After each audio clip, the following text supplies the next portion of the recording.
You are not manifesting when you visualize. You are not manifesting when you repeat affirmations. You are manifesting right now, and you cannot turn it off. That single truth changes everything. Most people were never told this clearly.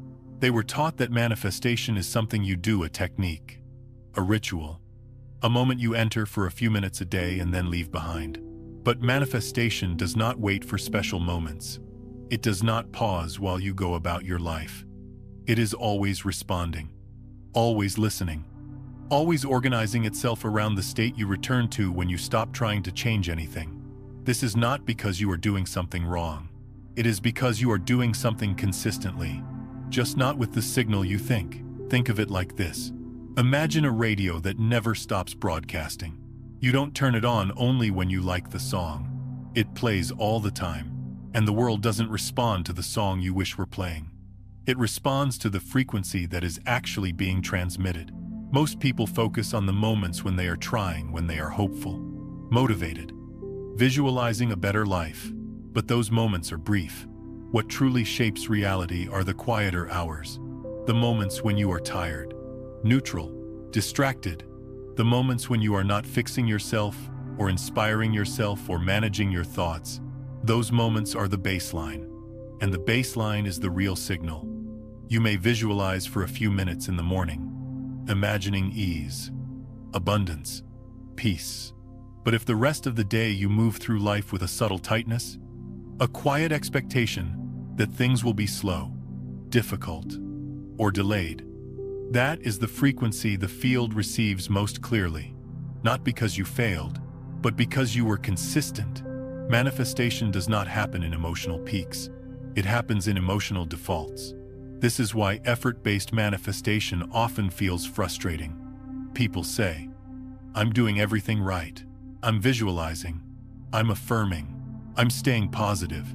And yet their reality does not change. Not because the universe is testing them, not because something is blocked, but because identity always overrides intention. The field does not organize around what you occasionally want. It organizes around who you are being. From a neurological perspective, this makes perfect sense. The brain is constantly predicting reality based on past experience and what feels normal to the nervous system. Those predictions shape perception, behavior, timing, and choice automatically. You do not consciously decide most of your reactions. They arise from conditioning, from what your body has learned to expect, and whatever feels familiar becomes the baseline reality the system prepares for and recreates. Spiritually, this has always been described as unconscious creation, not because people lack intelligence or awareness, but because they do not notice what they are emitting continuously. They pay attention to their strongest thoughts and ignore the quieter emotional climate they live inside most of the time. But the field hears the quiet signal. It hears how you breathe when nothing is happening. It hears how your body holds itself when there is no crisis to solve. It hears the emotional tone you return to when excitement fades. And that tone matters more than your best visualization. This is also why change often feels slow, not because life is resisting you, but because you keep returning to the same internal reference point. The same expectations, the same emotional posture, the same identity loop, and the field, being precise, continues responding to that.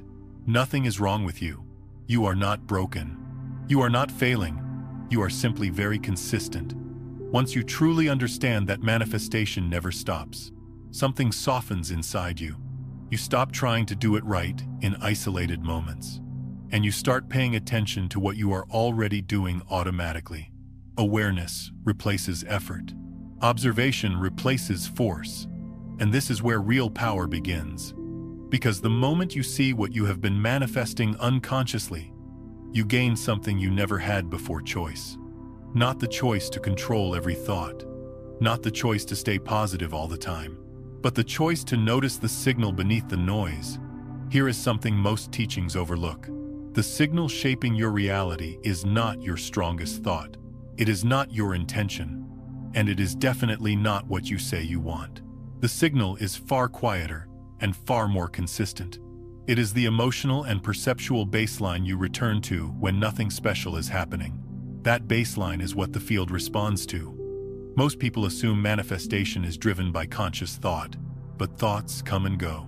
What remains is the internal climate, the tone of your nervous system, the expectations you carry into ordinary moments, the way you interpret silence, delay, and uncertainty without thinking about it. That is the broadcast. From the brain's point of view, this baseline functions as a prediction model. If your default expectation is friction, effort, or disappointment, your system prepares for that reality before anything even happens. And preparation creates experience. You brace, you hesitate, you miss timing, you interpret neutral events as confirmation of struggle. This is why two people can live in the same world and experience entirely different realities. One moves through life guarded, waiting for resistance. The other moves with openness, not because they are naive, but because their baseline does not expect collapse. The field responds to both with equal accuracy.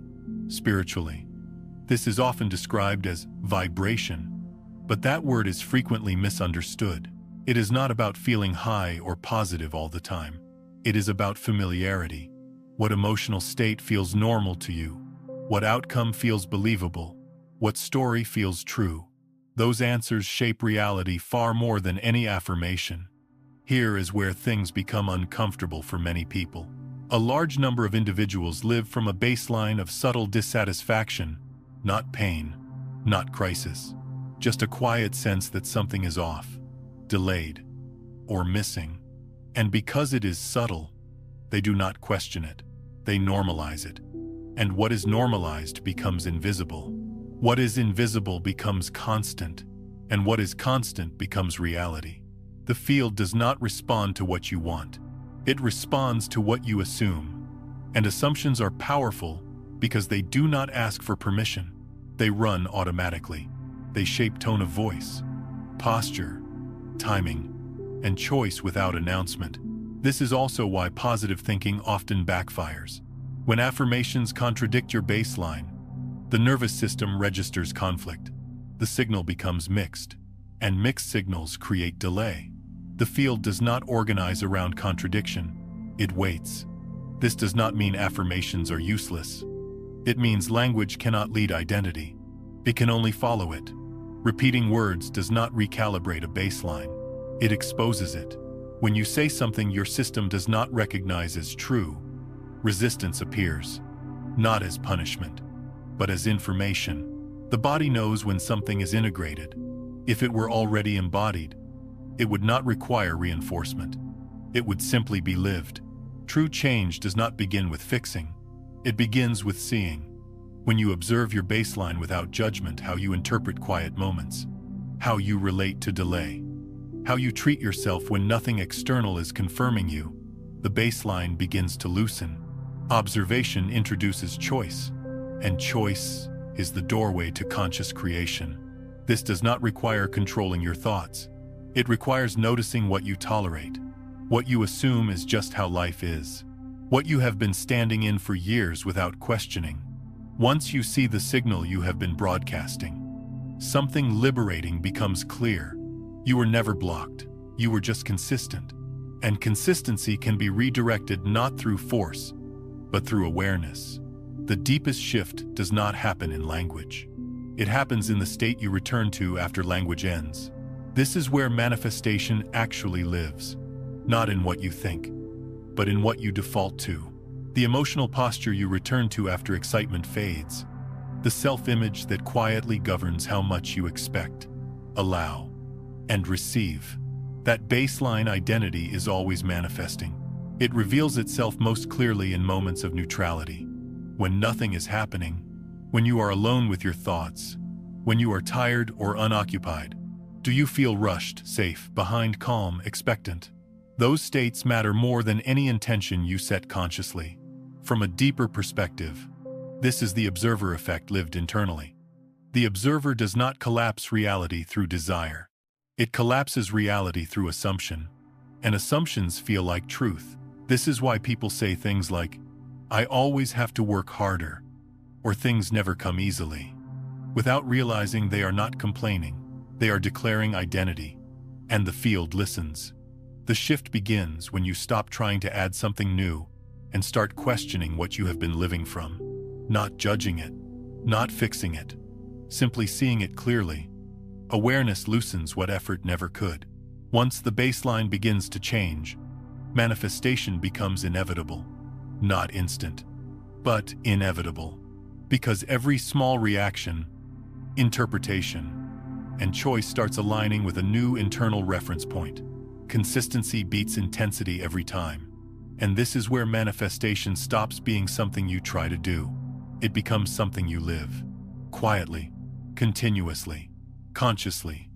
Not by forcing the river to flow differently, but by releasing the tension that made it push upstream in the first place. And when you allow that, when effort softens into presence, reality begins to respond in a new way. Not because you demanded it, but because the signal is finally clear. 1. Manifestation does not happen at the peak. It happens in the baseline. There is a quiet misunderstanding that keeps many sincere people stuck, and it sounds almost harmless at first. It is the belief that manifestation happens in your best moments, in those brief windows when you feel inspired, hopeful, focused, or spiritually aligned. You sit down.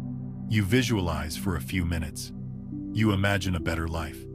You feel a lift in your chest, and you think, this must be when creation is happening. But that is not where reality is being shaped most deeply. Manifestation does not listen most closely when you are trying. It listens when you stop trying. You may visualize for a few minutes each day, seeing yourself healthier, freer, more at peace. And those moments are not useless. They can remind you of what is possible. But if the remaining hours of your day are lived from a subtle heaviness, a quiet sense of waiting, a mild dissatisfaction that never quite becomes pain, that is the signal being broadcast with the greatest consistency. That is the tone the field learns to recognize as you. This is not a moral failure. It is not a lack of discipline or faith. It is simply how systems work. Life responds to what is steady, not what is occasional.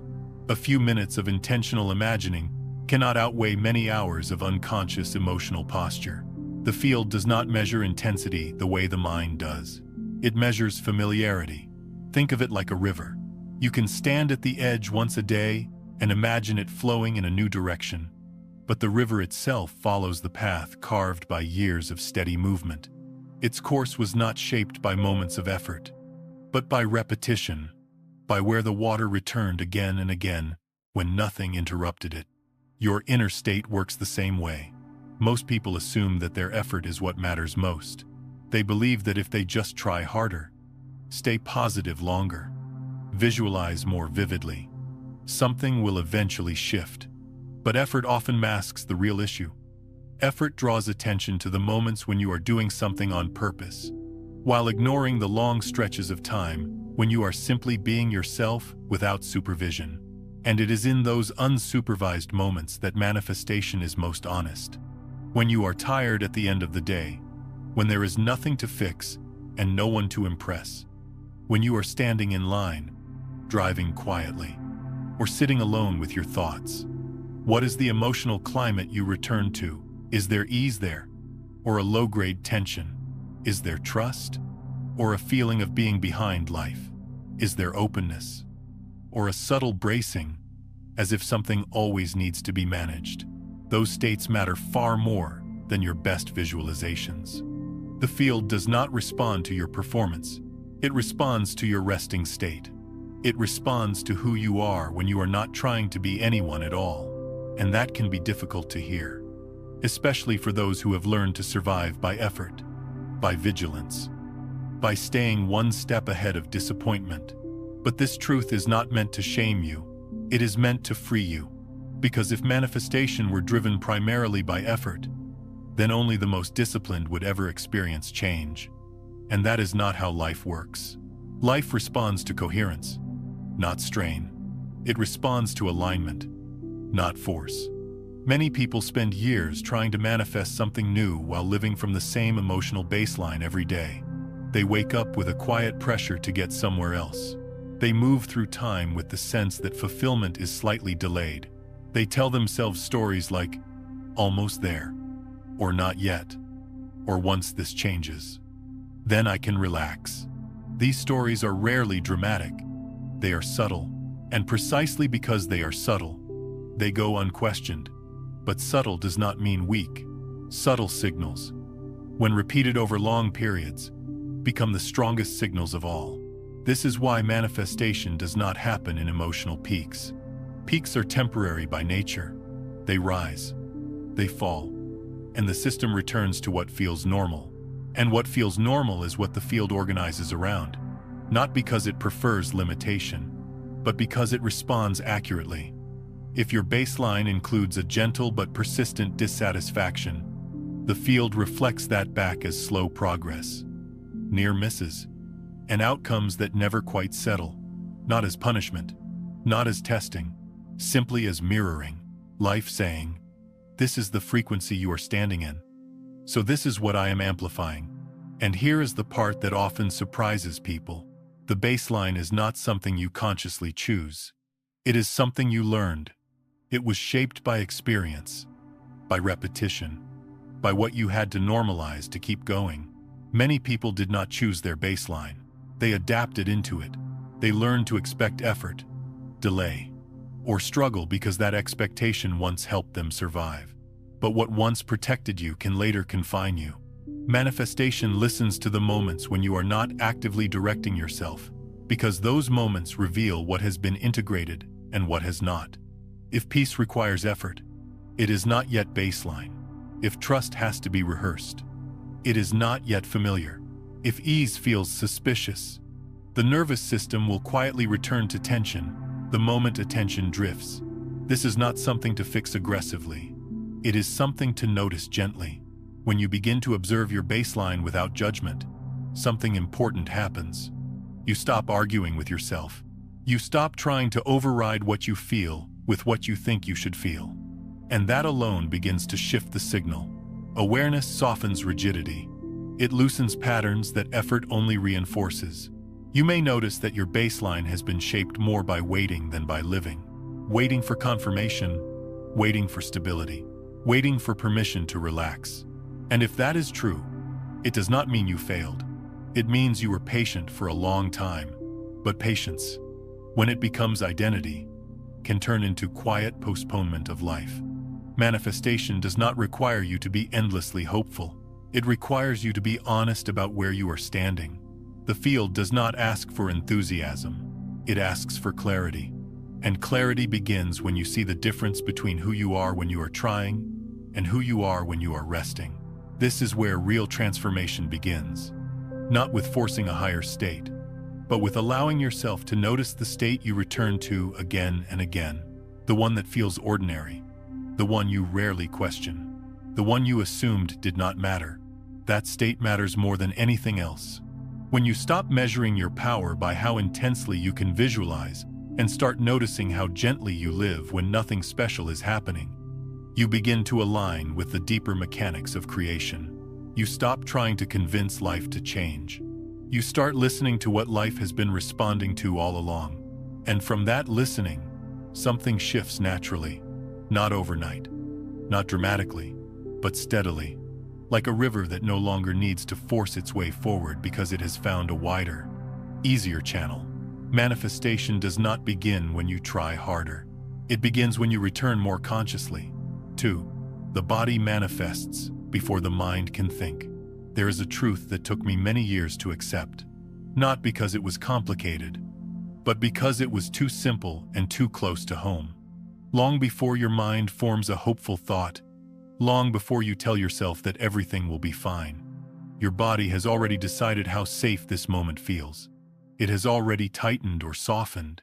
It has already leaned forward with trust or pulled back in quiet defense. And that decision, made without words, is already shaping what comes next. This is why manifestation does not begin in thought. It begins in the body. Most people are taught to work at the level of language. They repeat phrases. They correct their thinking.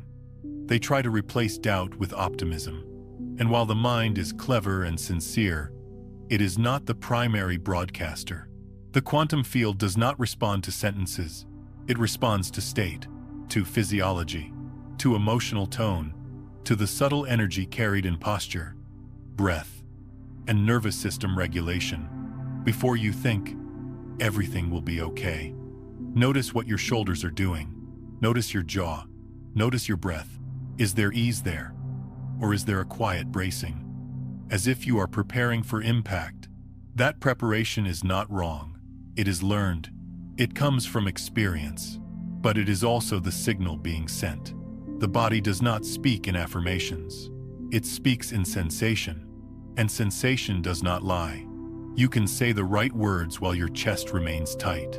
You can imagine abundance while your stomach contracts. You can declare trust while your breath stays shallow. The field hears the contraction, not the declaration.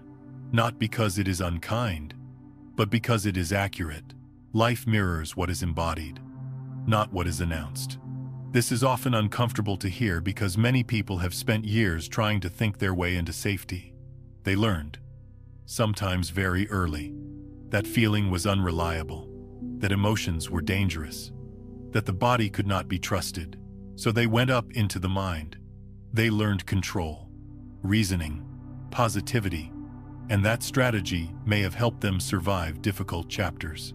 But survival strategies do not always translate into creation strategies. The body is not interested in convincing itself. It is interested in protection and coherence. It asks one simple question again and again, quietly and faithfully. Is it safe to relax here? If the answer is no, the body tightens. And that tightening becomes the baseline state from which life is experienced. Manifestation follows that baseline. The quantum field does not negotiate with your affirmations. It does not debate your beliefs. It responds to the signal that is most consistent and most embodied. And embodiment happens below language. It happens in muscle tone, in breathing patterns, in how quickly you brace when something unexpected occurs. This is why two people can say the same words and experience completely different realities. One speaks from a body that feels fundamentally safe. The other speaks from a body that has learned to stay alert. The words may sound identical, but the signal is not. The field responds to the signal. Many people believe they need to feel good all the time in order to manifest. This creates enormous pressure and quiet shame. When they cannot maintain positivity, they assume something is wrong with them. But the body was never asking for constant happiness. It was asking for honesty and safety. The body does not require excitement. It requires permission. Permission to soften. Permission to stop bracing. Permission to be where it is without being forced into a better mood. When the body is allowed to settle, even slightly, the signal changes immediately, not dramatically, but coherently. This is why forced positive thinking often fails. It creates a split. The mind says one thing, the body says another, and the field responds to the split as confusion. Mixed signals do not create clear outcomes. They create delay, repetition, and near misses. This is not because you are doing something wrong. It is because coherence has not yet been restored. The body cannot be tricked by words. It does not respond to slogans. It responds to experience. If experience has taught it that effort is required, that rest is risky, that letting go leads to disappointment, it will continue to hold tension, even while the mind speaks optimism. And that tension becomes the baseline frequency. Many people try to bypass this by pushing harder, by repeating affirmations more intensely, by policing their thoughts. But this often deepens the problem. Effort communicates to the body that something is still wrong. That vigilance is necessary. That safety has not yet arrived. The nervous system hears effort as urgency. Urgency is not trust. Manifestation rooted in urgency carries the signal of lack. Even when the words sound abundant, the field hears the urgency. It hears the waiting. It hears the subtle message that something must change before you can relax. And it mirrors that. The body, however, tells the truth without drama. It shows you exactly where you are standing. If you are willing to listen, not to fix but to understand, It becomes the most reliable guide you have. Notice how your body responds to silence. Notice how it responds to uncertainty. Notice how it responds when nothing is happening. These moments reveal more than any vision board ever could. If silence feels uncomfortable, if uncertainty creates tightness, if stillness brings restlessness, the body is communicating that it does not yet feel safe without movement. And that information is precious. Not because it condemns you, but because it shows you where awareness needs to go. The body is not the enemy of manifestation. It is the doorway. When you begin to meet your body with gentleness, instead of correction, something subtle changes. You stop trying to override sensation. You stop demanding that it feel differently. And in that acceptance, the nervous system begins to recalibrate. Safety does not arrive through argument. It arrives through consistency. When the body experiences that it can soften without consequence, even for a moment, a new reference point is formed. That moment may be brief. It may feel ordinary, but it matters, because the body learns through repetition, not instruction. Each time you allow your breath to deepen without forcing it, each time you let your shoulders drop without telling a story about why, each time you stay present with mild discomfort instead of rushing to fix it, the baseline shifts slightly, and slight shifts, repeated, reshape reality. Manifestation follows those shifts faithfully. This is why true change often feels quiet. There are no fireworks, no dramatic breakthroughs, just a gradual reduction in tension, a subtle increase in ease, a sense that you are no longer fighting yourself. And that internal truce is powerful. The body always knew what the mind was searching for. It was never asking for better thoughts. It was asking for permission to stop guarding, to stop anticipating harm, to stop holding the past in the muscles. When you understand this, manifestation stops being about controlling your inner dialogue and starts being about listening to your inner state. You begin to realize that the most honest signal you send is not what you say, but how you are inhabiting yourself in this moment. And that is something you can meet gently, without force, without pretending, without spiritual performance. The body does not need you to be perfect. It needs you to be present. When presence replaces pressure, coherence begins to emerge naturally. The field recognizes the clarity immediately, not because you demanded change, but because the signal became clean. This is how manifestation becomes embodied rather than imagined.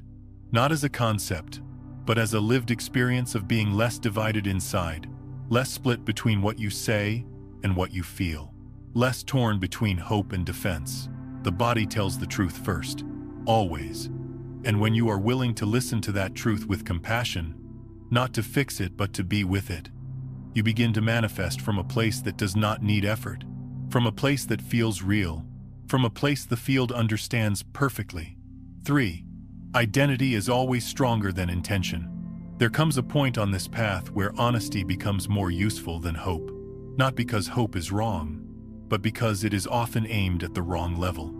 Most people live believing they are guided by what they want. They speak about goals, intentions, visions for the future. And yet, when you look closely at how life actually unfolds, you begin to see a different pattern. You do not live according to what you want. You live according to what feels normal to you. Normal is powerful. Normal is quiet. Normal rarely announces itself. Identity is not the list of things you desire.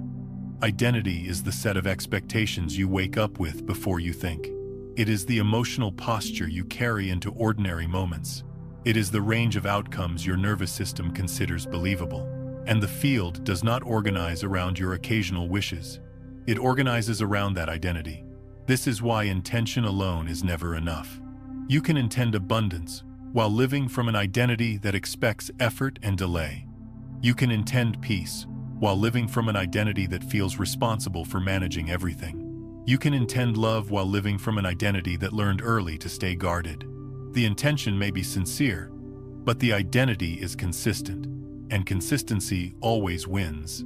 This does not mean you are sabotaging yourself. It means you are loyal. Most people are deeply loyal to identities that once kept them safe. They learned who to be in order to survive certain environments, relationships, or expectations. They learned how much to expect, how much to allow, how much to hope without getting hurt. Over time, those adaptations became normal. And once something feels normal, it becomes invisible. The field responds to what is invisible far more than to what is announced. When you say, "I want something different," but your daily life is organized around the same emotional reference point, the field is not confused. It is precise. It responds to the reference point, not because it ignores you, but because it listens beneath the words. Identity is not what you tell yourself in moments of motivation. Identity is what you return to when motivation fades. If you pay attention, you can see this clearly. Notice how you relate to time. Do you feel ahead, present, or behind? Notice how you relate to effort. Does ease feel natural or suspicious? Notice how you relate to worthiness. Do you expect things to work out? Or do you expect to earn every small opening? These are not philosophical questions. They are practical indicators of identity, and identity is what the field organizes around every single day. Many people describe themselves as blocked, unlucky, or out of alignment, but most of the time, nothing is blocked. There is simply an identity being honored with great consistency. The field is reflecting that identity faithfully, even when the conscious mind wishes for something else. This can be uncomfortable to recognize because it removes the idea of an external obstacle. It brings the focus inward, not in a blaming way, but in a clarifying one.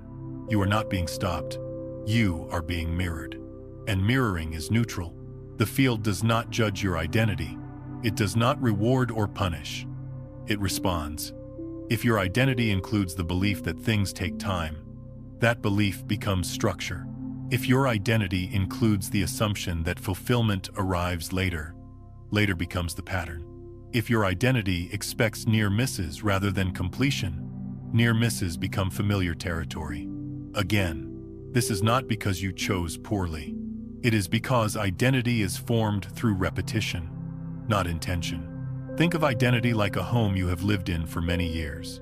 You know where the light switches are. You know which floorboards creak. You move through it without thinking. Intention is like visiting another house for a few minutes and imagining living there. Identity is where you actually sleep. The field responds to where you live. This is why many people experience a strange frustration. They do all the right things on the surface. They read. They visualize. They affirm. And yet, life keeps bringing them back to familiar patterns. It is not because their techniques are wrong. It is because technique cannot override identity. Identity must be met, not bypassed. When teachings encourage you to focus only on desire without examining identity, they unintentionally set you up for self-blame. You start wondering why you cannot hold the intention long enough, why your belief wavers, why doubt keeps returning. But doubt is not the problem. Doubt is a symptom. It points to an identity that has not yet been updated. Identity updates do not happen through force. They happen through recognition. The moment you see that you have been living from a particular sense of self, not as a flaw, but as a pattern, something loosens. You stop trying to overpower the old identity with new intentions. You start getting curious about why that identity formed and how it has been serving you. Curiosity softens defense. Defense is what keeps identity rigid. When you approach identity with kindness rather than urgency, the nervous system feels safe enough to change. And safety is the precondition for any real transformation. Without safety, identity clings. With safety, identity adapts naturally. It is important to understand that identity is not a fixed thing. It is a living structure, shaped by experience and reinforced by repetition. What feels normal today was once unfamiliar, and what feels unfamiliar today can become normal with time, if it is allowed to settle without pressure. But here is the part that many people miss. Identity does not change because you decide it should. It changes when the baseline experience shifts. If your baseline still expects struggle, the identity of effort remains intact. even if you intend ease. If your baseline still expects disappointment, the identity of waiting remains active, even if you intend fulfillment. Intention alone cannot dissolve a baseline. Only lived experience can. This is why small moments matter more than big declarations. Each moment when you respond differently than before, not dramatically but gently, introduces new data to the system. Each time you allow an outcome to complete instead of stopping at almost. Each time you rest without guilt. Each time you receive without bracing. The identity begins to recalibrate. The field follows that recalibration immediately. Many people fear that if they stop identifying with effort, they will become passive or irresponsible. But effort and engagement are not the same thing. Effort often comes from mistrust. Engagement comes from presence. When identity shifts from effort to presence, action becomes cleaner, not weaker. You move when movement is natural. You rest when rest is honest. You respond instead of react. This is not withdrawal from life. It is participation without distortion. Identity also shows up in the stories you repeat without noticing. Statements like, "This is just how things are for me," or "I always have to work harder," or "It never fully comes together," are not complaints. They are declarations. They define the boundaries of what feels possible, and the field respects those boundaries completely. To change identity, you do not argue with these stories. You listen to them. You ask where they came from. You notice how long you have been living inside them. And slowly, without force, you allow space for a different experience to occur. Space is essential.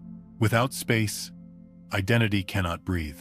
When you stop filling every moment with intention, effort, and correction, space appears. In that space, the nervous system begins to register new possibilities.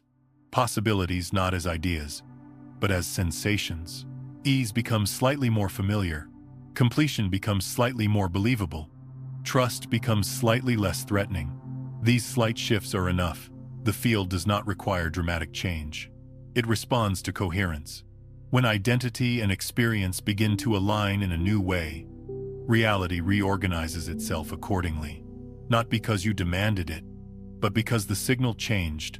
Understanding that identity is stronger than intention is not discouraging. It is relieving. It means you do not have to fight yourself. You do not have to maintain constant focus. You do not have to monitor every thought. You only need to become aware of where you have been living from and allow that awareness to do its quiet work. You are not blocked. You are not broken. You have simply been faithful to an identity that is ready to evolve. And when identity evolves, intention no longer feels like effort. It feels like alignment. What you want and what feels normal begin to move closer together.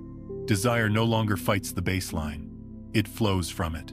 That is when manifestation stops feeling like a struggle and starts feeling like a conversation you finally understand. 4. Delay is not a test. It is a mirror. There is a particular kind of frustration that many people carry quietly, and it rarely gets named because it does not look dramatic from the outside. Life appears functional. Progress seems possible. Opportunities show up.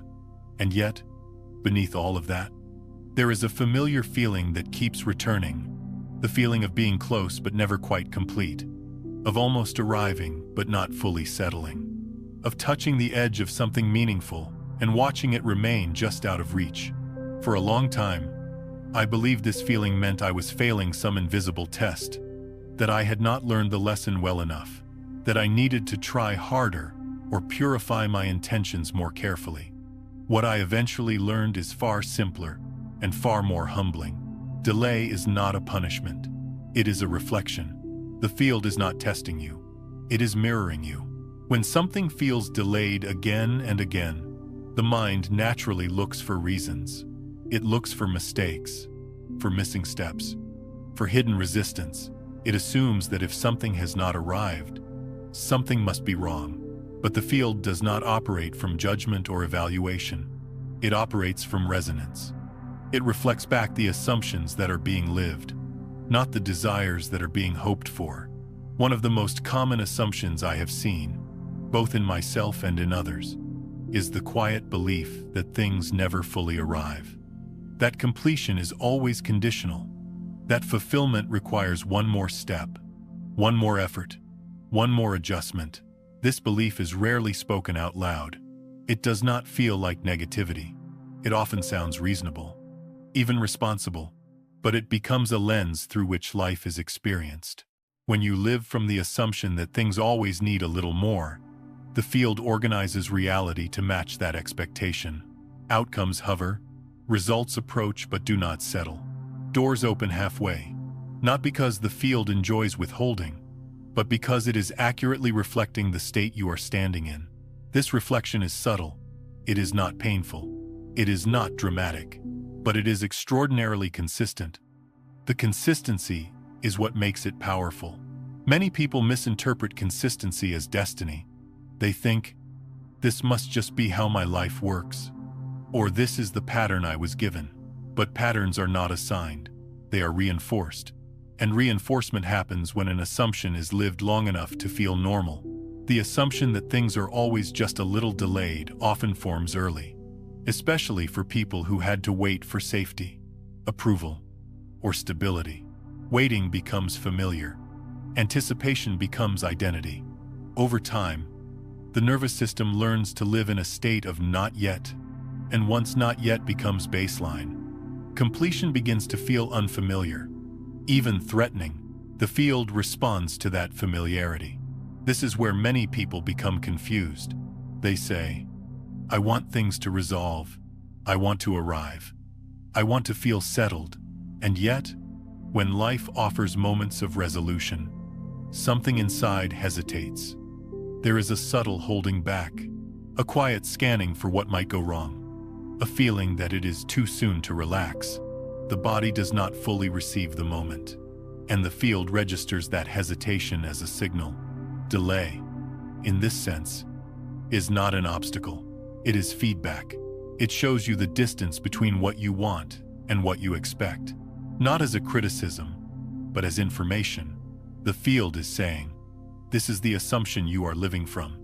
So this is the experience I am amplifying. This can be difficult to accept because it removes the idea of an external enemy. There is no universe withholding rewards. There is no cosmic exam you are failing. There is simply an internal expectation being honored with great precision. Once I understood this, delay stopped feeling personal. It stopped feeling like proof of inadequacy. It started feeling like a conversation. A neutral, honest conversation about what I believed was normal. The moment you stop interpreting delay as punishment, something important shifts. You stop trying to overcome it through force. You stop adding urgency to an already tense system. And in that softening, the mirror becomes clearer. Ask yourself, gently and without judgment, what completion feels like in your body. Does it feel safe, or does it feel unfamiliar? Does settling feel like relief, or does it trigger the sense that you should keep going? These responses reveal far more than any affirmation ever could. Many people say they want ease, but their nervous systems have learned to trust effort. Many people say they want arrival, but their identity is shaped around striving. When arrival appears, it feels strange. And what feels strange is often not allowed to stay. The field notices this. It responds by keeping things just unfinished enough to match the expectation. This is not cruelty. It is coherence. The field is always aligning external experience with internal assumptions. If the assumption is that things require one more push, reality will keep offering situations that seem to need one more push. If the assumption is that fulfillment is conditional, fulfillment will appear conditionally. This is why delay often repeats in different forms. A relationship almost works. A project almost completes. A breakthrough almost stabilizes. The details change, but the feeling remains the same. Almost. Almost is not bad luck. Almost is a pattern. And patterns dissolve when they are seen, not when they are fought. When you bring awareness to the assumption behind delay, you begin to notice how often you live in preparation rather than presence. You notice how often you postpone rest, postpone satisfaction, postpone allowing yourself to feel complete. You may tell yourself that you will relax when something finishes, when something arrives, when something proves itself. But the field hears the postponement itself. The field hears waiting more clearly than words. This does not mean you must force yourself to feel complete. That would only create another layer of pressure. Completion cannot be performed. It must be permitted. Permission is the missing piece. When you give yourself permission to let something land, to let a moment be enough without immediately reaching for improvement, you introduce a new signal. That signal says, this is allowed to finish. This is allowed to settle. This is allowed to be complete. At first, this permission may feel uncomfortable. It may feel undeserved or premature. That discomfort is not a sign you are wrong. It is a sign you are stepping outside a familiar identity, and unfamiliarity often feels like risk, even when it is healthy. The body needs time to learn that completion is safe. This learning does not happen through reasoning. It happens through small, repeated experiences of allowing things to conclude without adding conditions. Each time you let a moment end cleanly, without mentally reopening it, the nervous system registers a new possibility. Completion becomes slightly more familiar. The field responds immediately to this shift. You may notice that situations begin to resolve with less effort. Outcomes feel cleaner. You no longer have to chase closure. Closure begins to appear naturally, not because you demanded it, but because you stopped assuming it would be withheld. Delay dissolves when the assumption behind it dissolves. This is why the work is not about fixing external timelines. It is about noticing the internal relationship with time and fulfillment. Do you trust that things can arrive and stay? Or do you expect them to hover? Do you allow yourself to feel done? Or do you keep reopening what could have been? The field mirrors whichever posture you inhabit most consistently. There is deep relief in understanding this. Delay stops being an enemy. It becomes a guide. It shows you exactly where your expectations are still anchored. It points you back to the place where identity and assumption quietly shape experience. When you stop taking delay personally, you stop feeding it with frustration. And without that emotional charge, the pattern loses energy. The field no longer needs to repeat the message, because it has been received. This is not about forcing faster results. It is about allowing completion to become normal. Normal is everything. When completion becomes normal internally, it appears externally without struggle, not as a reward, but as a reflection. The mirror changes because the image changes. Delay was never asking you to try harder. It was asking you to see more clearly. And when you finally see the assumption it has been reflecting, you do not need to push it away. You simply stop standing in it. You step into a different posture, one that allows things to finish, to land, to be enough. From that place, life no longer feels like a series of near arrivals. It feels like a sequence of moments that are allowed to complete themselves, quietly, naturally, without drama. That is when delay releases its grip. Not because you overcame it, but because you understood it. 5. Affirmations fail because they speak before identity is ready. There is a quiet disappointment many people carry around affirmations, and it often goes unspoken because they assume the failure is personal. They tried to be positive. They repeated the words. They showed up day after day, saying the phrases they were told would change their lives. And yet nothing seemed to settle. At first, they blamed discipline. Then they blamed belief. Eventually, some blamed themselves. What took me years to understand is that the problem was never a lack of faith. The problem was timing and depth. Affirmations were speaking before identity was ready to listen. You do not absorb a sentence you do not internally recognize as true. You cannot stabilize what your system still experiences as foreign. The nervous system is exquisitely sensitive. Long before the conscious mind finishes a statement, the body has already evaluated it. It checks for consistency. It checks for safety. It checks for familiarity. When a phrase contradicts the lived baseline, the nervous system does not argue. It tightens. That tightening is not resistance in a moral sense. It is protection, and protection creates noise. Noise is subtle. It shows up as fatigue, restlessness, frustration, or the strange feeling that repeating affirmations is exhausting rather than nourishing. Many people interpret this as laziness or lack of commitment, but it is neither. It is the system saying, "This does not match what I know." The field does not respond to noise. It waits. Waiting is not punishment. It is precision. The field organizes cleanly only when the signal is coherent, when words and state align, when language reflects embodiment rather than trying to manufacture it. When that alignment is missing, the field does not rush in to correct you. It pauses. And that pause is often misunderstood as delay or blockage. This is why affirmations often feel like pushing a door that will not open, not because the door is locked, but because the house inside has not been rearranged yet. The words are knocking, but the rooms are not ready to receive them. Affirmations are not inherently wrong. They are simply misunderstood. Words do not lead identity. They follow it.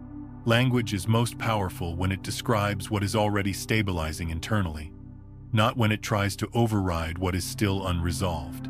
When someone says a single sentence and everything shifts, it is not because the sentence was magical. It is because the identity speaking it was already aligned. The words landed on solid ground. When someone repeats hundreds of affirmations and nothing changes, it is not because the words were incorrect. It is because the ground beneath them was still moving. The brain does not rewire itself through promises. It rewires through patterns. From a neurological perspective, identity is reinforced by emotional familiarity and repeated behavior, not by verbal insistence. The nervous system trusts what has been lived, not what has been declared. If your baseline still expects struggle, delay, or inconsistency, repeating a phrase about ease will not dissolve that expectation. It will highlight the gap. That gap is not failure. It is information.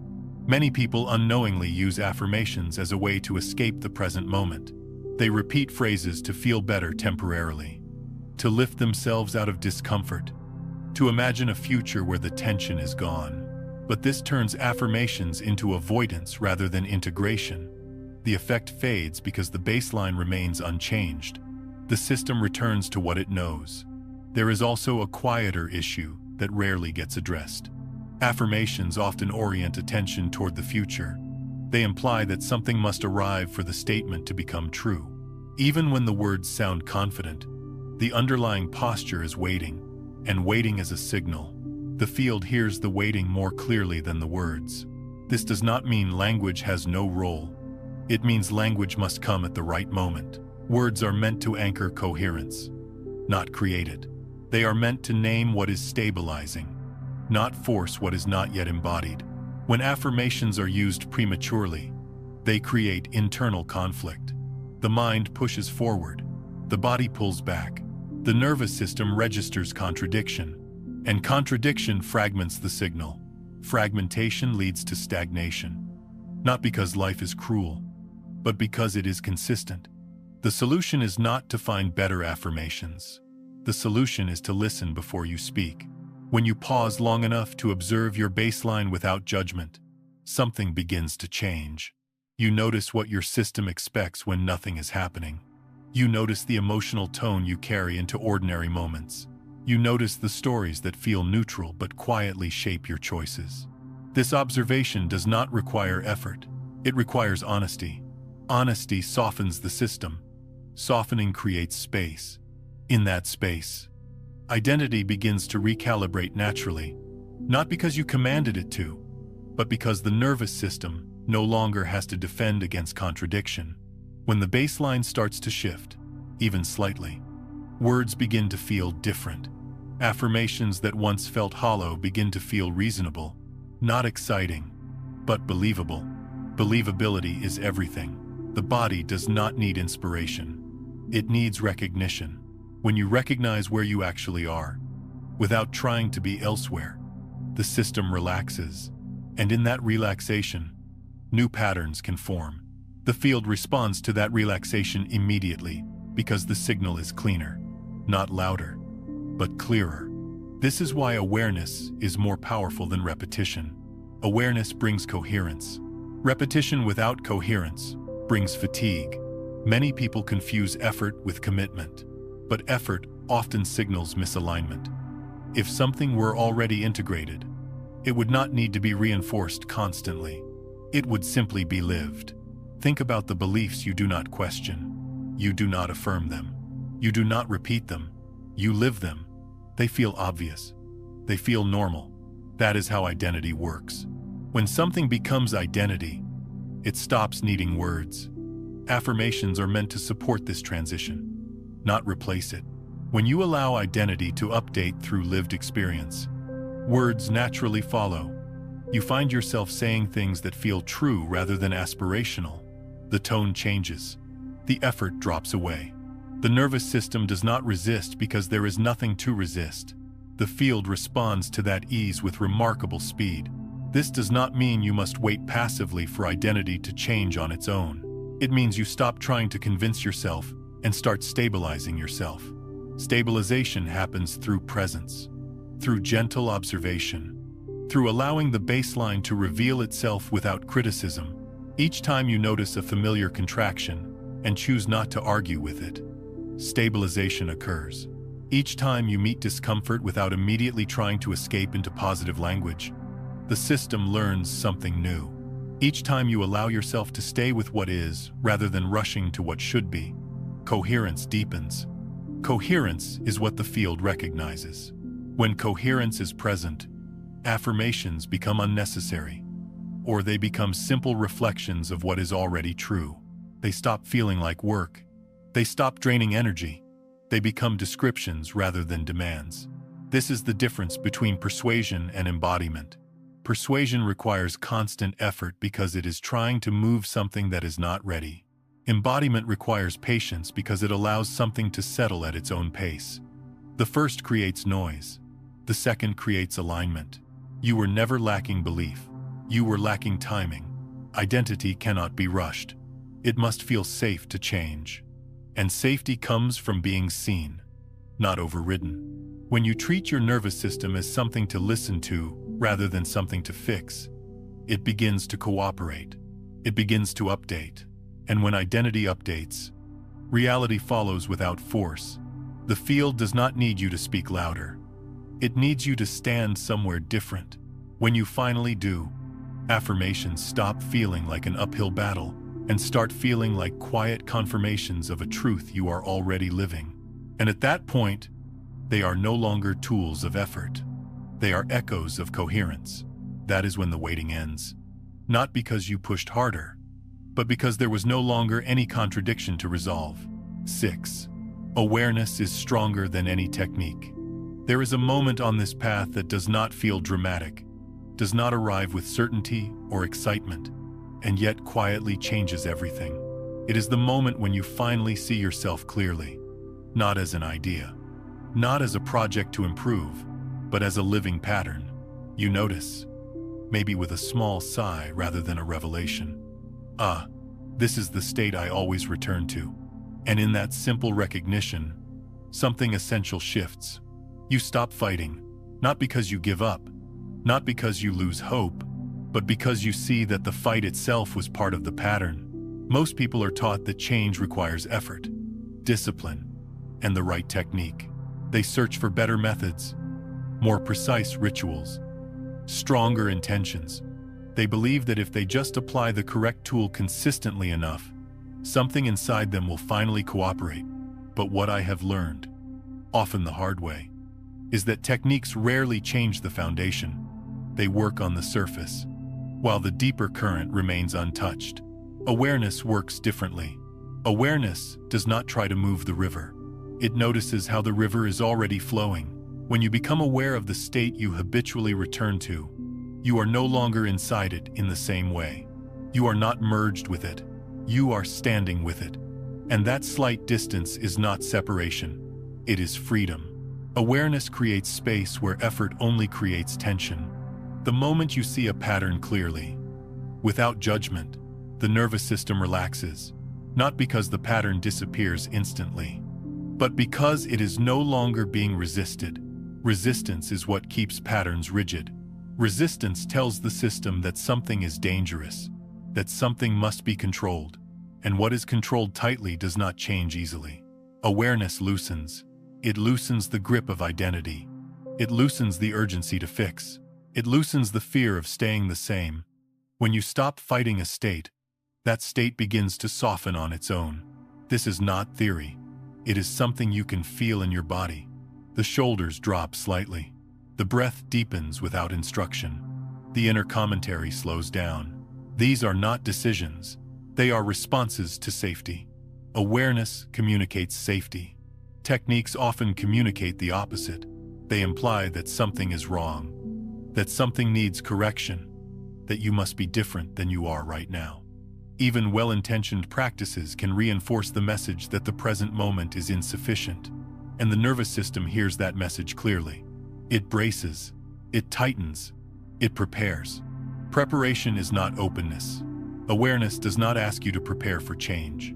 It invites you to notice what is already here, and what is noticed, without pressure, begins to reorganize naturally. This is why awareness is stronger than visualization, stronger than affirmations, stronger than effort. It does not add anything to the system. It removes interference. It stops the constant internal negotiation between who you are and who you think you should be. When that negotiation ends, energy is freed. Many people fear awareness because they confuse it with resignation. They worry that if they stop pushing, nothing will change. But awareness is not passive. It is precise. It sees clearly where energy is being wasted and allows it to return to coherence. Think about how many times you have tried to override your own experience. How often you told yourself to feel differently, to think differently, to be more positive, more patient, more evolved. Those instructions may have been kind in intention, but they often created an inner split. One part of you observed, another part judged, and another part tried to manage the situation. Awareness reunites these parts. When you say, without drama, "This is the state I return to," you are not approving it, and you are not rejecting it. You are acknowledging reality, and reality, when acknowledged, no longer needs to shout. This is one of the simplest and most profound truths I know. What you stop fighting stops fighting back. Patterns persist, not because they are strong, but because they are resisted. Resistance feeds them energy. It keeps attention locked in a loop of correction and frustration. Awareness breaks that loop by removing the charge. This does not mean patterns vanish immediately. It means they lose authority. They stop defining you. They stop running the show unseen. They become something you have, not something you are. That distinction changes everything. Awareness does not tell you what to do next. It does not hand you a plan. It simply places you back in the present moment with clarity. And clarity, unlike force, does not exhaust the system. It nourishes it. From this clarity, action becomes simpler. You no longer act to escape a state. You act because something feels aligned, or you rest because rest feels honest. Either way, the action is clean. It is not fueled by urgency or fear. The field recognizes this cleanliness immediately. Clean signals are powerful not because they are loud, but because they are coherent. When your internal state is not divided between effort and resistance, the signal you emit becomes steady, and the field responds to steadiness with organization. This is why people who stop trying often see change accelerate. From the outside, it looks like surrender. From the inside, it feels like coming home. The nervous system no longer has to defend against itself. And when defense drops, perception opens. Awareness also changes your relationship with discomfort. Instead of treating discomfort as a problem to solve, you begin to treat it as information. You notice how it arises, how it moves, how it passes when not fed by narrative. This noticing does not suppress discomfort. It allows it to complete its cycle. Completion is healing. Many emotional patterns remain unfinished because they are constantly interrupted by judgment or correction. Awareness allows experiences to finish, and when something finishes, it releases energy back into the system. This is how awareness transforms identity without force. Identity shifts not because you demanded a new one, But because the old one no longer needs to hold everything together, the system finds a more efficient organization. Awareness does not need repetition. It deepens through familiarity. The more often you notice your baseline without trying to change it, the less grip it has. Not because you are ignoring it, but because you are no longer feeding it resistance. Over time, what once felt fixed begins to feel fluid. What once felt defining begins to feel optional. This is not mystical. It is practical. The nervous system learns through experience, and awareness creates a new experience, the experience of being with what is, without collapsing into it. That experience rewires expectations. The field responds to expectations that are lived, not spoken. When your lived expectation becomes, I can be with myself as I am, the entire signal changes. Safety increases. Coherence stabilizes. Reality responds accordingly. Awareness does not rush. It does not demand results. It does not threaten you with stagnation. It trusts that when interference is removed, intelligence emerges naturally. This trust is not blind. It is earned through experience. You begin to see that the moments you stop fighting are the moments things start to rearrange quietly. Conversations shift. Timing improves. Opportunities feel less forced. Not because you did something clever, but because you stopped adding tension to the system. Awareness is not another technique to master. It is the end of technique as control. It is the return to a simpler relationship with yourself, one based on honesty rather than correction.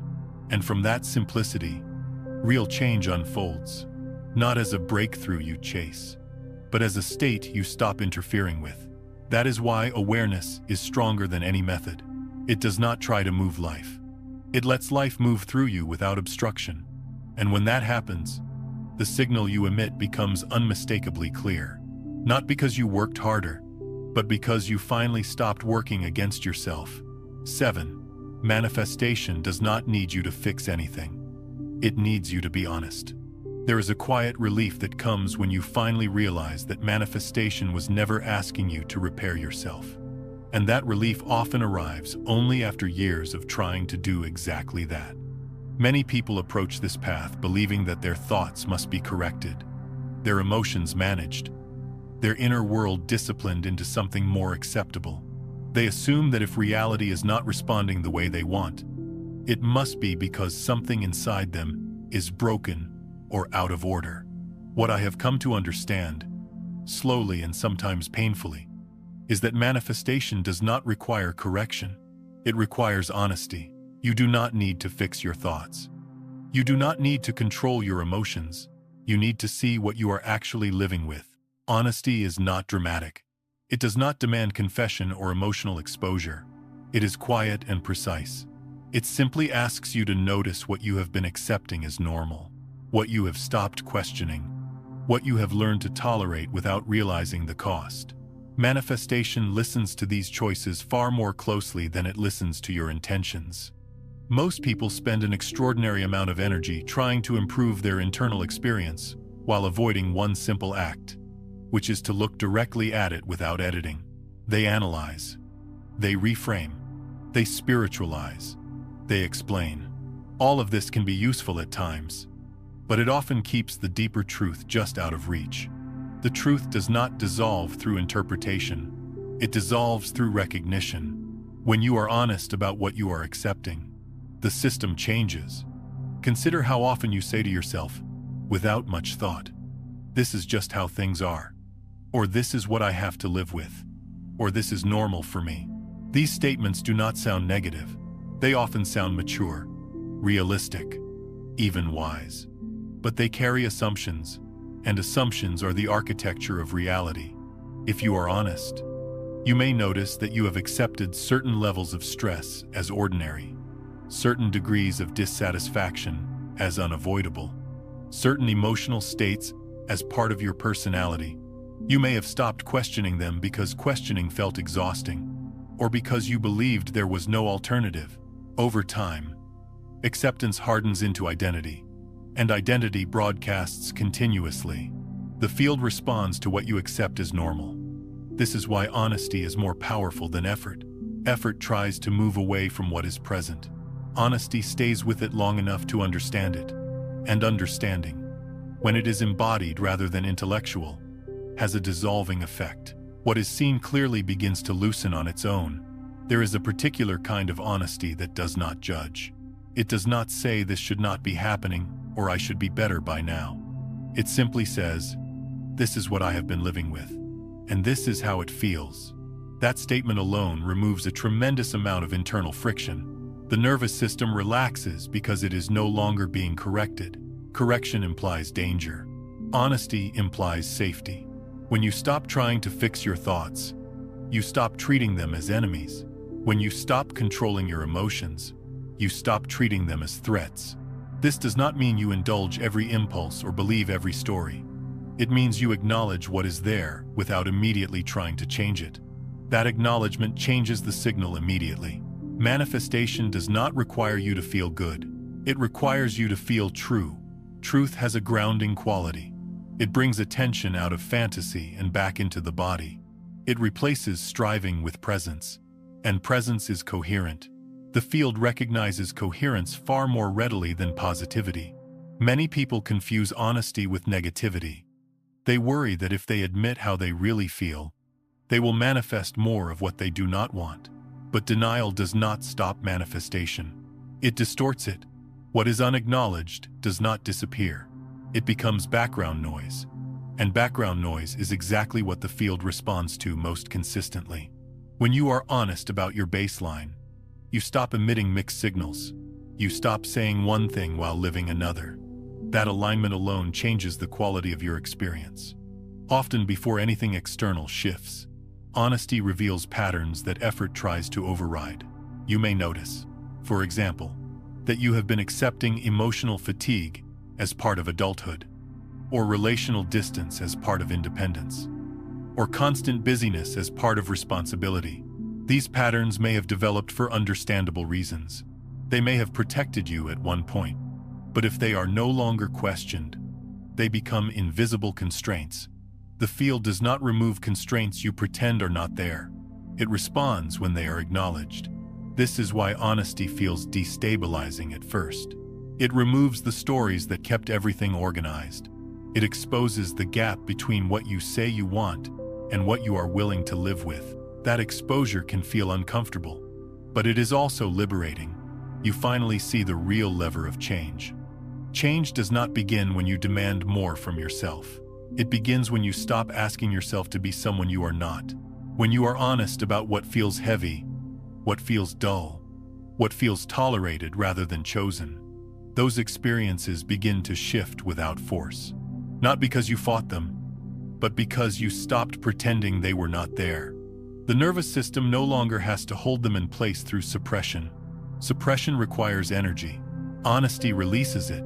There is also a deeper layer of honesty that involves noticing what you no longer question. The beliefs that run so quietly you forget they are beliefs at all. Ideas like things take time, or I should not expect too much, or this is good enough. These ideas are not wrong in themselves, but when they are unexamined, they become boundaries. The field respects boundaries, even unconscious ones. You do not need to break these boundaries aggressively. You only need to see them. Seeing introduces flexibility. Flexibility allows movement. Movement reorganizes experience. This is why honesty dissolves rather than destroys. It does not tear down identity. It lets it relax. When identity relaxes, new possibilities emerge naturally. Not because you forced them, but because you are no longer holding the old ones in place. Many people wait for a moment of certainty before they allow themselves to be honest. They think they need clarity first. But clarity follows honesty, not the other way around. When you admit what you are living with, clarity begins to form around what no longer fits. This does not require dramatic decisions. It does not require confrontation or change on the outside. It requires attention, gentle, sustained attention to what has been normalized. Attention is a form of love, and love dissolves what force cannot. When you give attention to your lived experience without trying to improve it, something subtle shifts. You stop reinforcing the identity that believes improvement is always necessary. You begin to trust that awareness itself is enough to initiate change. The field responds to this trust. Manifestation becomes quieter when honesty leads. There is less urgency, less pushing, less mental noise. You are no longer trying to escape your current state. You are inhabiting it fully. And full inhabitation brings resolution. What you allow yourself to see honestly begins to complete itself. This is one of the simplest and most profound truths I know.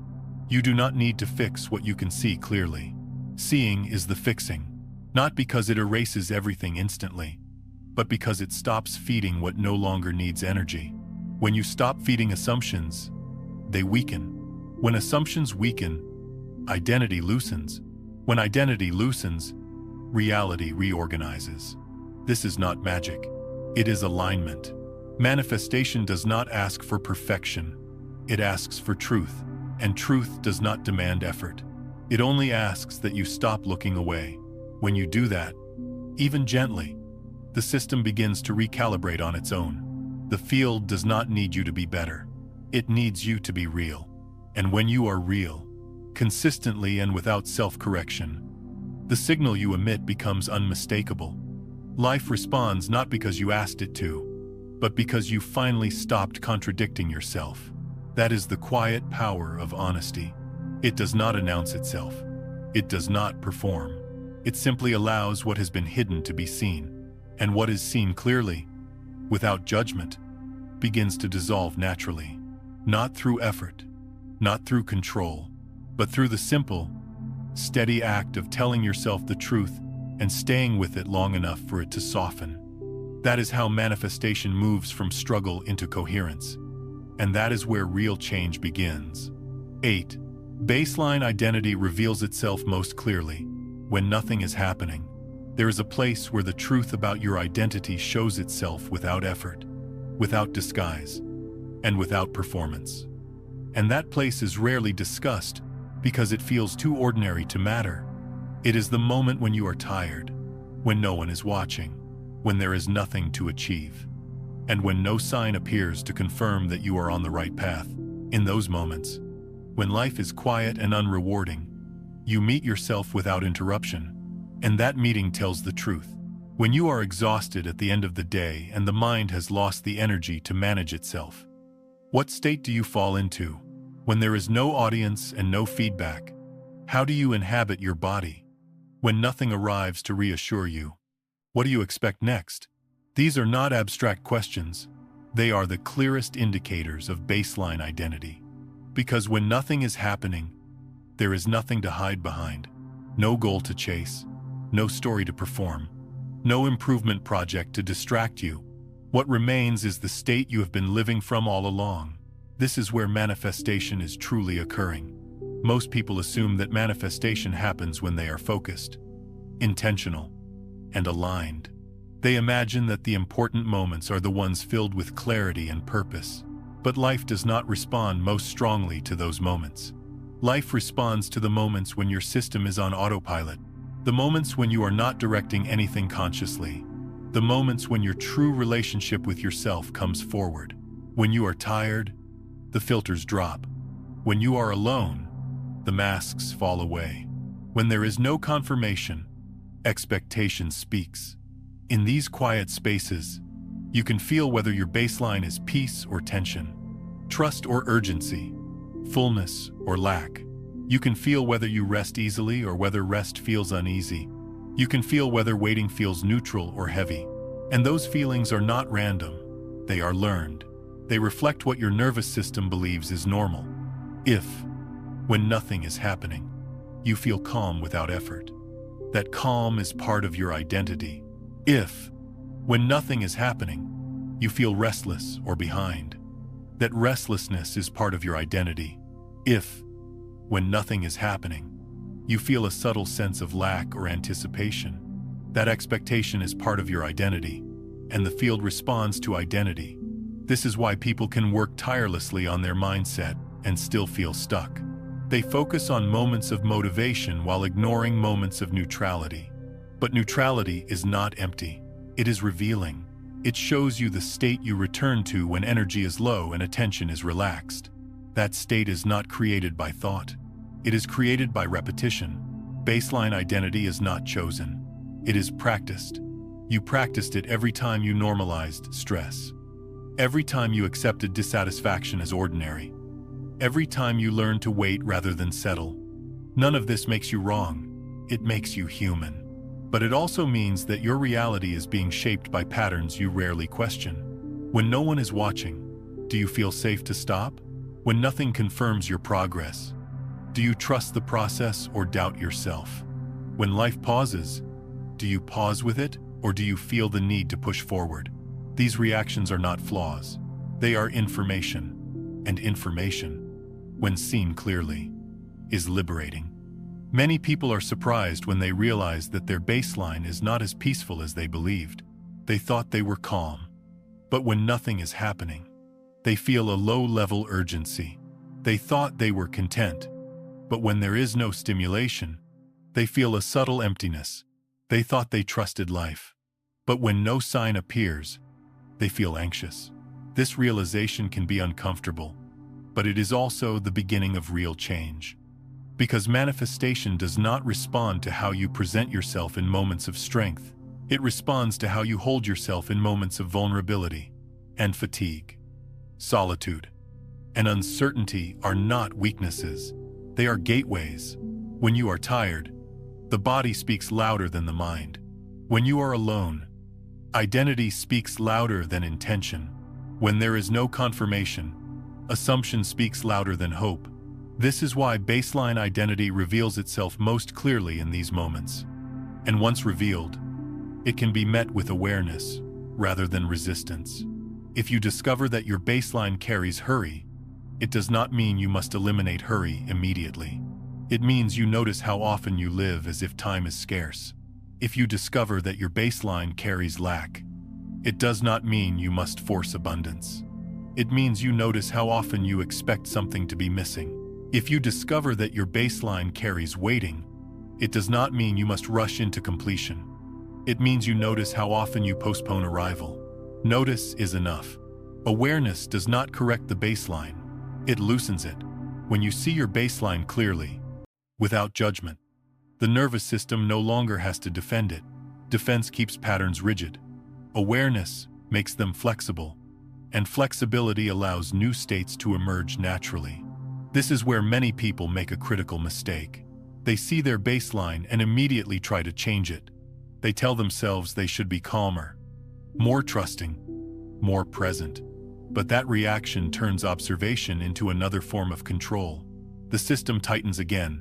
True awareness does not hurry change. It allows change. When you stay with the truth of your baseline, gently and consistently, the body begins to learn that it can be seen without being punished. That learning creates safety, and safety is the condition under which identity evolves. Baseline identity shifts, not because you demand it, but because it no longer needs to protect itself.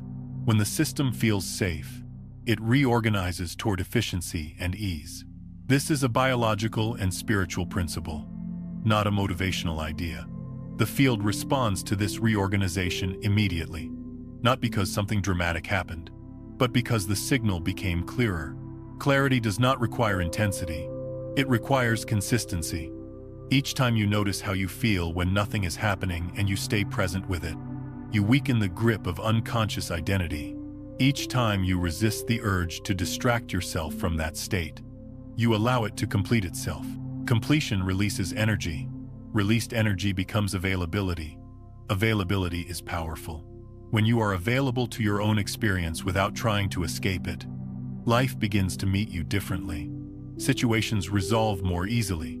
Timing improves. Outcomes feel less forced. Not because you did something clever, but because you stopped interfering with the baseline. Baseline identity also shows up in how you relate to silence. Some people feel nourished by silence. Others feel uneasy. Silence reveals whether your system trusts being without stimulation. If silence feels uncomfortable, it often means that identity has been shaped around doing rather than being. That is not wrong, but it is revealing. The field mirrors this by keeping life busy or unresolved, matching the internal expectation that stillness is unsafe. Again, this is not a judgment, it is feedback. When you stop interpreting these signals as personal shortcomings and start seeing them as maps, the entire process softens. You are no longer trying to become someone else. You are learning who you have been, and learning, unlike striving, creates integration. When baseline identity begins to change, it does not announce itself. You do not wake up one day completely different. Instead, you notice small things. You wait without tension. You rest without guilt. You allow a moment to be enough without reaching for more. These moments may feel insignificant, but they are profound. They tell the field that your reference point has shifted. Manifestation follows reference points, not desires. When your reference point becomes steadier, reality stabilizes around it. When your reference point becomes calmer, life responds with less friction. When your reference point becomes more trusting, outcomes arrive with less delay. This is not magic. It is coherence. The most honest work you can do is to pay attention to who you are when nothing is happening. Not to fix it, not to improve it, but to know it. Knowledge brings choice. Choice brings change. You do not need to be watching yourself constantly. You do not need to monitor every moment. You only need to be willing to notice the state you return to again and again. That state is not your enemy. It is your starting point. And when you stop running from your starting point, you finally begin to move forward without force. That is where manifestation has always been happening. Not in your visions of the future, but in your relationship with the present when it is quiet, unremarkable, and unfinished. That is where identity speaks. That is where the signal is set. That is where life listens most closely. When you understand this, you stop chasing signs and start listening to yourself. And in that listening, the baseline begins to change. Gently, steadily, and without struggle. Not because you demanded it, but because you finally paid attention. 9. Consistency always wins over intensity. There is a misunderstanding that quietly exhausts many sincere people on this path, and it comes from the belief that manifestation responds to peaks, to moments of heightened emotion, to flashes of certainty or excitement that rise and fall like weather.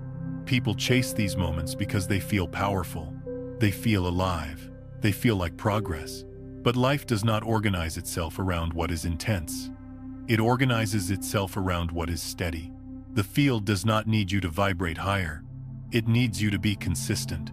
Consistency is not dramatic. It does not announce itself with fireworks or breakthroughs. It looks ordinary. It feels almost boring to the mind that has learned to equate change with intensity. And yet, consistency is the language reality understands most clearly. A single coherent state, lived quietly and repeatedly, carries more creative power than hundreds of moments of forced positivity that collapse the moment attention drifts. Intensity rises and falls. Consistency stays, and what stays becomes structure. Most people were never taught this. They were taught to aim for emotional highs, for motivation, for inspiration. They were taught that if they could just feel good enough, believe strongly enough, or focus hard enough, reality would respond. But intensity is unstable by nature. It requires energy to maintain. And when energy drops, the system returns to baseline. The field listens to the baseline. This is why chasing high-energy states often leads to disappointment. You reach a peak, you feel aligned, you feel open, and for a moment it seems like everything is possible.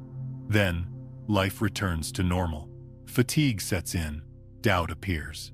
The emotional charge fades, and because the baseline has not changed, the experience does not stabilize. This does not mean those peaks were meaningless. They showed you what coherence feels like. But coherence is not meant to be visited occasionally. It is meant to be lived. A calm, grounded, ordinary state that you return to again and again is infinitely more powerful than a dramatic state you can only touch briefly. The field responds to what you consistently embody, not to what you temporarily perform. Many people believe they need more energy, more focus, more effort, but what they actually need is less internal division. Less conflict between who they are when they are trying and who they are when they are resting. Less distance between intention and identity. Division is exhausting. Coherence is efficient. When you are divided inside, part of you is always managing another part.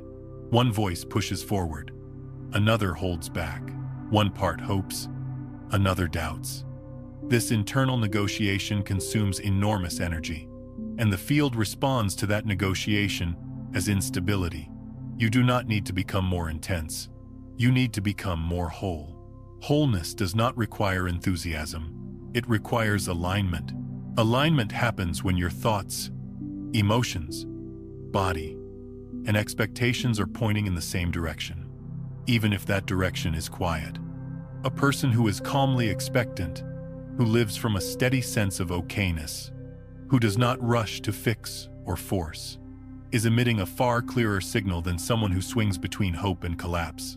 The field responds to that clarity immediately because it does not have to interpret mixed messages. Consistency also builds trust within the nervous system. When you stop demanding dramatic states and allow yourself to live in a simple, regulated baseline, the body learns that this state is safe and sustainable. Safety creates repetition. Repetition creates identity. Identity shapes reality. This is not spiritual theory. It is how learning works at every level. Think about how habits form. They do not form from one intense effort. They form from small, repeated actions that become normal. Identity changes the same way. Reality follows the same logic. What becomes normal organizes everything around it. When people say they want big change, what they often mean is relief from inconsistency. They are tired of swinging between hope and disappointment, motivation and exhaustion. They want something stable to stand on. And stability does not come from reaching higher. It comes from settling deeper. Settling deeper does not mean settling for less. It means settling into coherence. A coherent state does not argue with itself. It does not need constant reassurance. It does not require constant correction. It moves, rests, responds, and pauses without internal drama. This is the state the field recognizes as trustworthy. Trustworthiness matters. The field does not respond faster to louder signals. It responds more fully to reliable ones. When your internal state is predictable in its calmness, in its openness, in its willingness to stay present, life begins to mirror that reliability. Things complete more easily. Timing improves. Resistance decreases. This is why people who appear relaxed often experience smoother outcomes. Even when they are not trying particularly hard. They are not lucky. They are coherent. Consistency also changes your relationship with time. Intensity wants immediate results. It is impatient. It measures progress constantly. Consistency is patient without being passive. It trusts process because it is rooted in a stable baseline. That trust is not conceptual. It is embodied. When trust is embodied, urgency dissolves. When urgency dissolves, clarity emerges. The field responds to clarity by organizing events in a way that feels less forced. Opportunities arise without strain. Conversations resolve without effort. Decisions feel simpler, not because life became easier, but because you stopped complicating it internally. You do not need more practices. You need fewer internal contradictions. Many people overcomplicate manifestation because they believe complexity equals effectiveness. They add more techniques, more rules, more monitoring. But complexity often hides insecurity. It suggests that something fragile must be constantly managed. The field hears that insecurity and reflects it. Simplicity communicates confidence, a simple baseline of presence, honesty, and openness, lived consistently, tells the field that you are not bracing against life. You are available to it. Availability is magnetic. This is why the idea of high vibration can be misleading. It suggests that higher is better, that excitement is superior to calm, that intensity equals alignment. But the field does not rank emotions that way.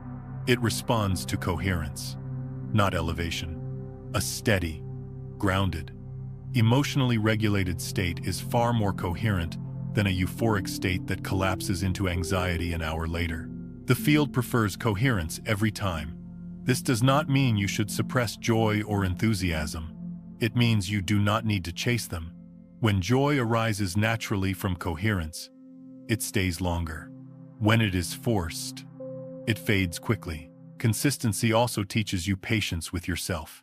You stop expecting transformation to arrive in dramatic bursts. You begin to notice subtle shifts that accumulate over time.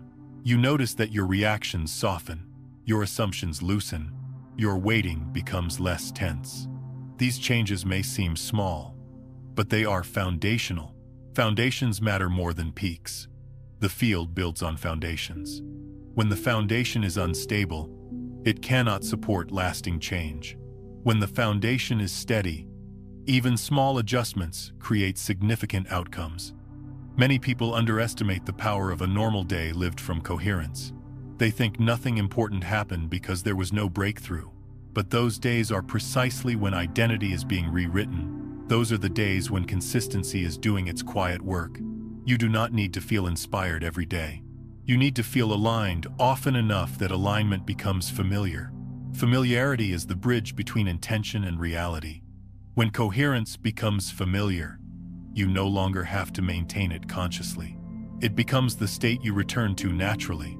And when that happens, manifestation stops feeling like a process you manage and starts feeling like a life you inhabit.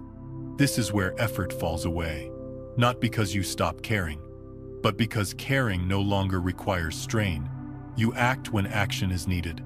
You rest when rest is appropriate. You respond instead of react.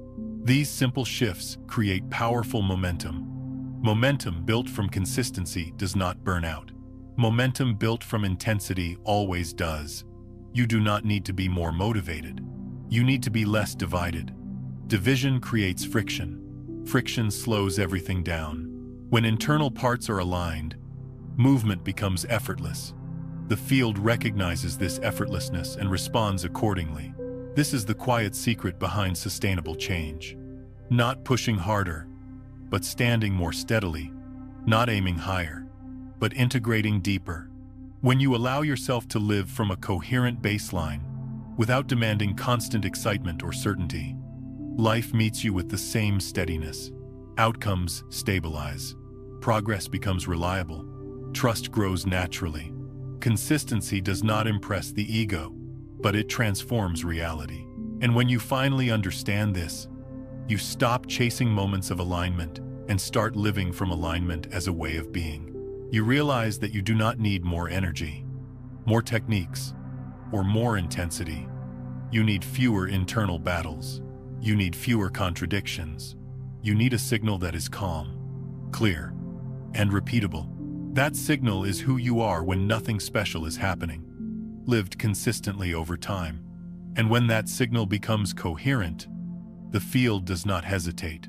It responds, quietly, precisely, faithfully, not because you reached higher, but because you finally stood still long enough for life to recognize you. Integration, release, and the quiet return to yourself. There is a gentle moment that arrives when all of this finally settles. Not as an idea you need to remember, but as a knowing you no longer have to defend. When you truly understand that you are manifesting every second, the entire conversation changes. The question is no longer about technique, timing, or effort. It becomes much simpler and much more honest. Who am I when nothing is happening? Not who you are when you are inspired. Not who you are when you are trying. Not who you are when you are fixing yourself.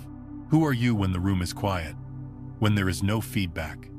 When life is not offering signs or resistance? When you are simply here? This question is not meant to challenge you. It is meant to soften you. It does not ask you to improve or correct anything. It asks you to notice. And noticing, when it is done without pressure, has a way of dissolving what force never could.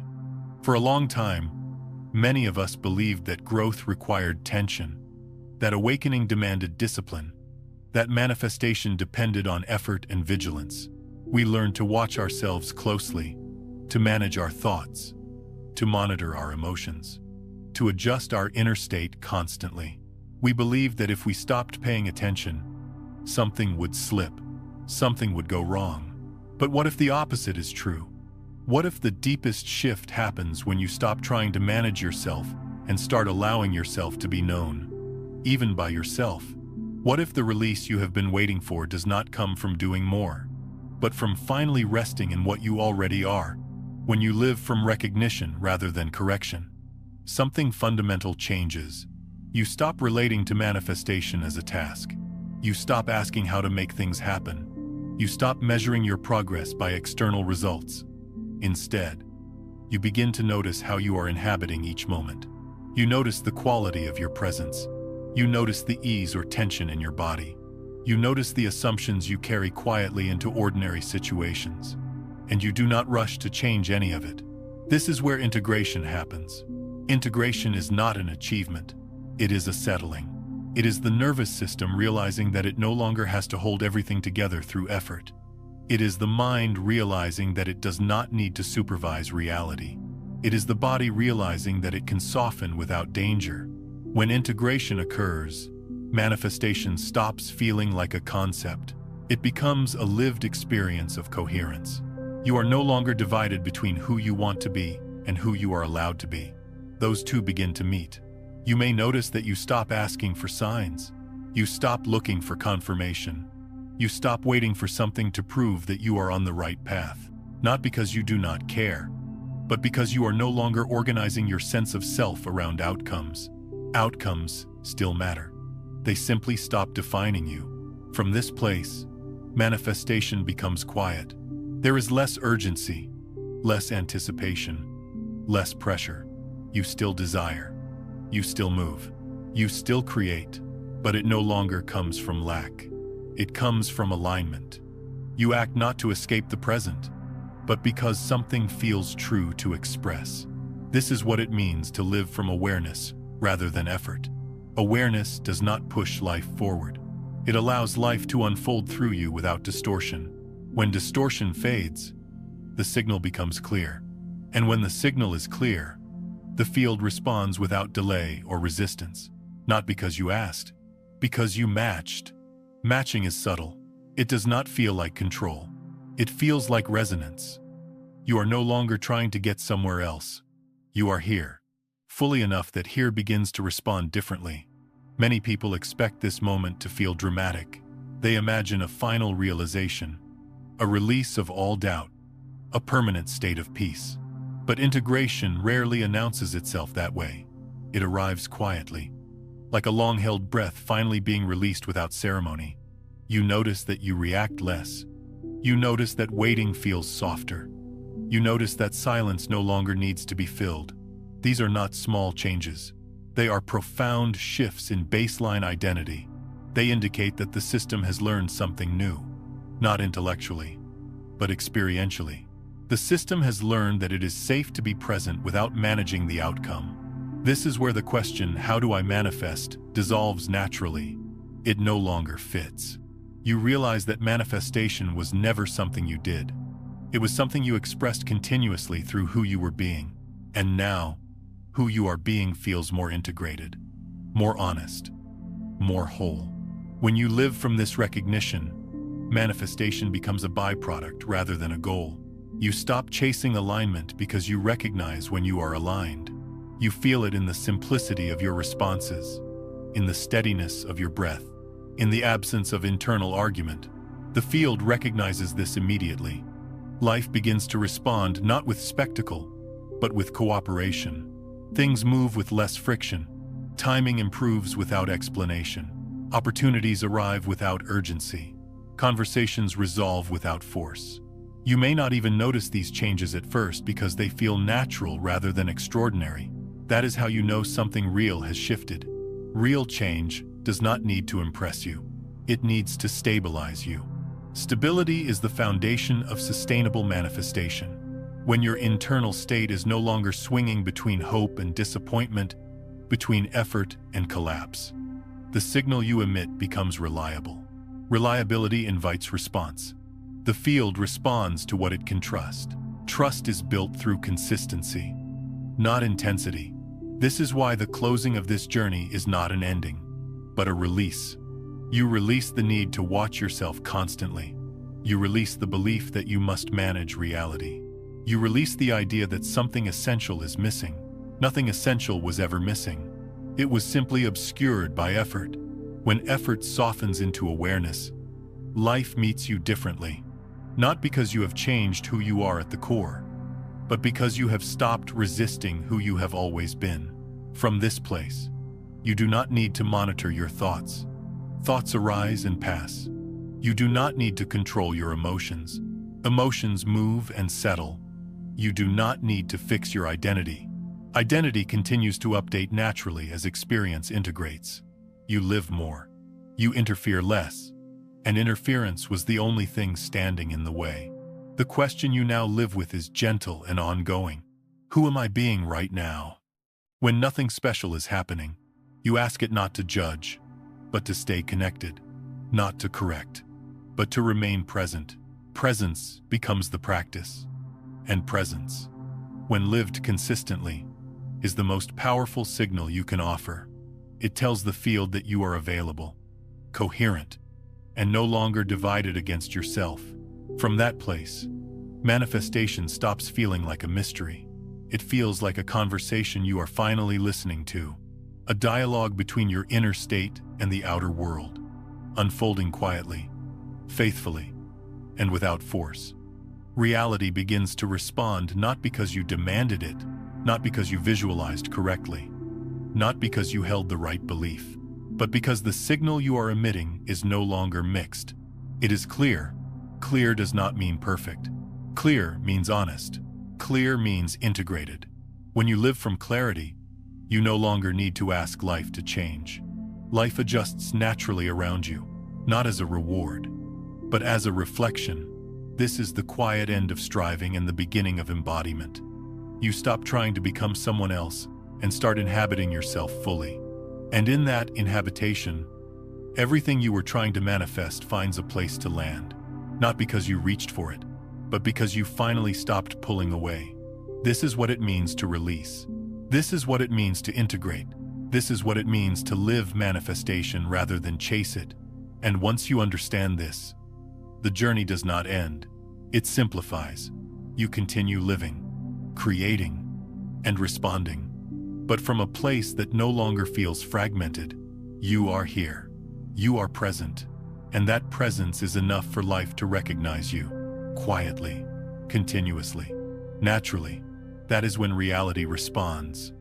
Not because you asked, but because the signal has finally become unmistakable.